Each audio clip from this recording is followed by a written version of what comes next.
การชนะวิทยาชกเสร็จลงมาคืนด้วยนะครับชกเสร็จลงมาคืนด้วยมาแล้วครับพูดต่อมา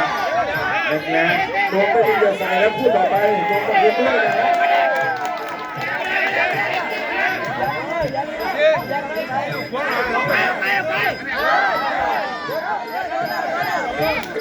หัวครับกระทั่งทิศทางล้างแปลกการโหลดนะเจ้ายอดคิมหันนวัที่เท่ากันน่ารักนะครับคุณ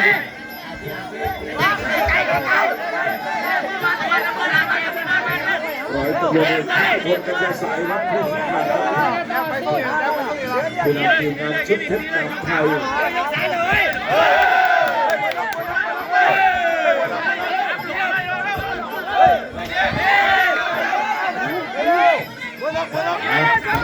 จะดี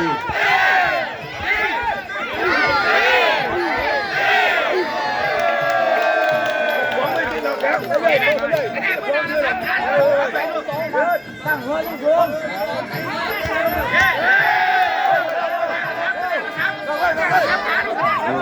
ไม่ยังเดินไม่เดิน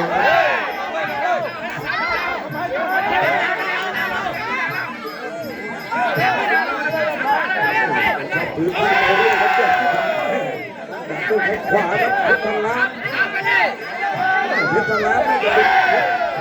ต้องการเรื่องสายแต่วงในขวาหน้าครับเจ้าขึ้นมาเนี่ย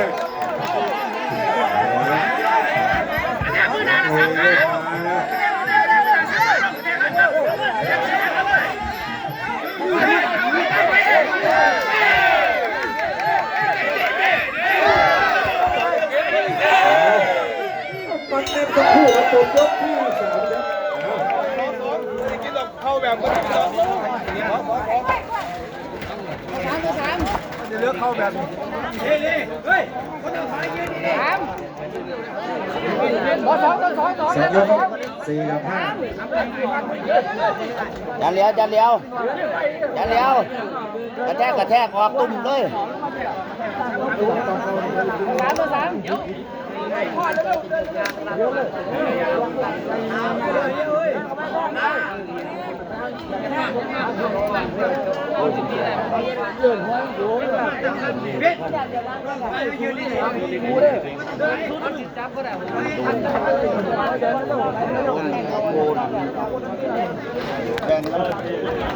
ไปร่วมล่ะ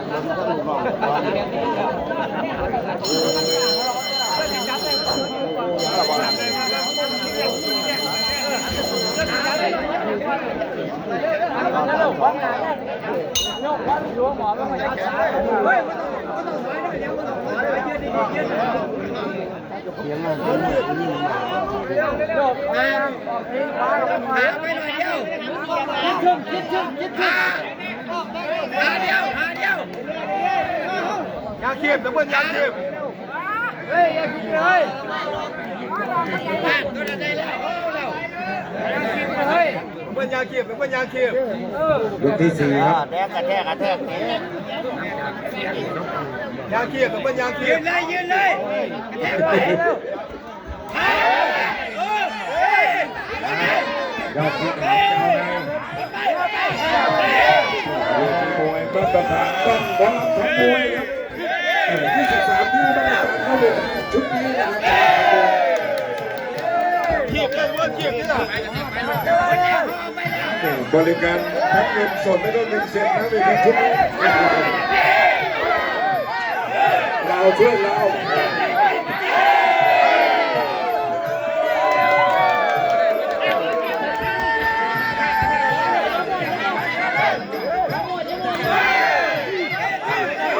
โอ้โหซ้ายไปถ้าจำไม่ผิดน่าจะคือเช็คกันมาแล้ว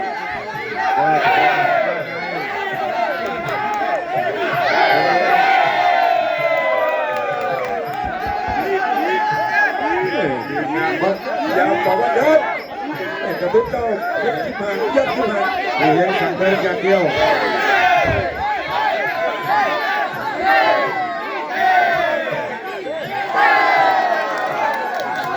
โ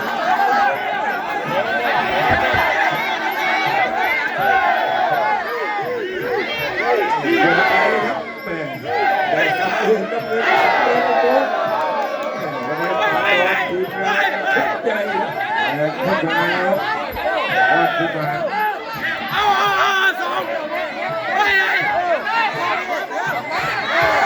สองไปก่อนยังอยู่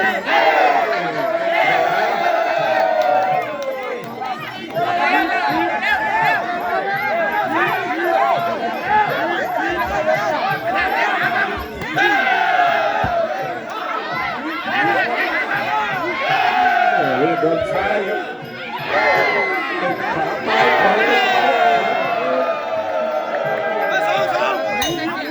หมดยกที่4เลยครับดวลอีสานครับเก็บมาด้วยนะครับ1,500ดวลอีสาน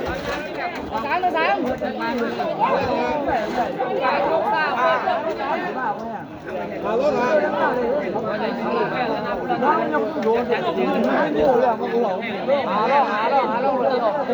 ้วก็คู่ต่อจากเสือดำกับดวลอีสานนี่ก็ยอดคัปเตอร์กับเทพพลิกนะครับจะเก็บมวยไทยกระแทกแล้วพุ่นเตะเอาบอลต้องจับสุดรอครับสุดรอกับวันนี้ค่าต้องของเบียงกับประกอบเพชรแล้วก็มาสิบลักร้อยเปอร์เซ็นต์ฟาร์มพี่น้อยครับกระแทกบนไป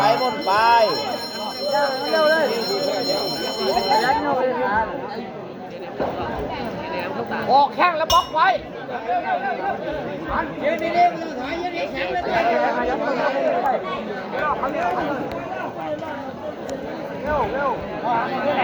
ต่อไปยก5ยกสุดท้ายครับ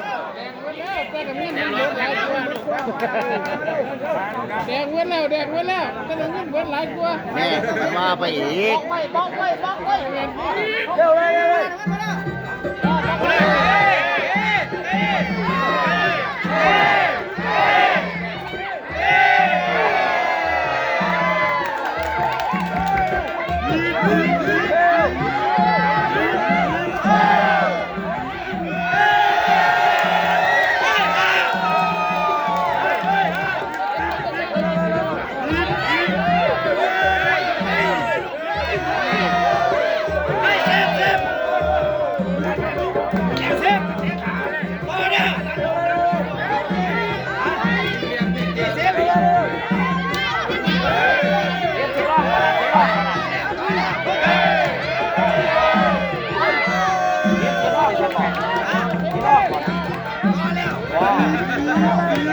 จังหวะโจยก5ยกสุดท้ายครับ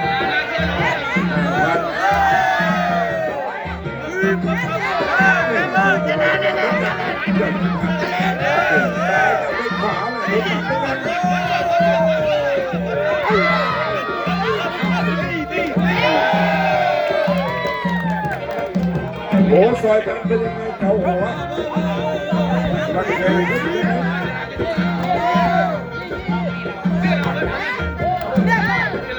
ว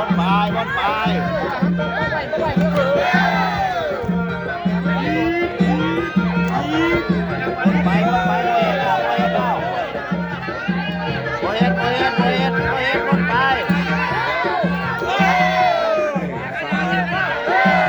ไว้ครับยกไทยนี่เป็นภาพที่สวยงามครับที่อาจารย์ทีเด่นสายธนูครับเพียรมาละทองครับร้อยตำรวจเอกพิทยาสุขศรีแล้วก็ชูมือให้กับองค์แดงนะครับร้านเกียรติคอฝันแต่ผู้ชนะให้กำลังใจผู้แพ้ครับ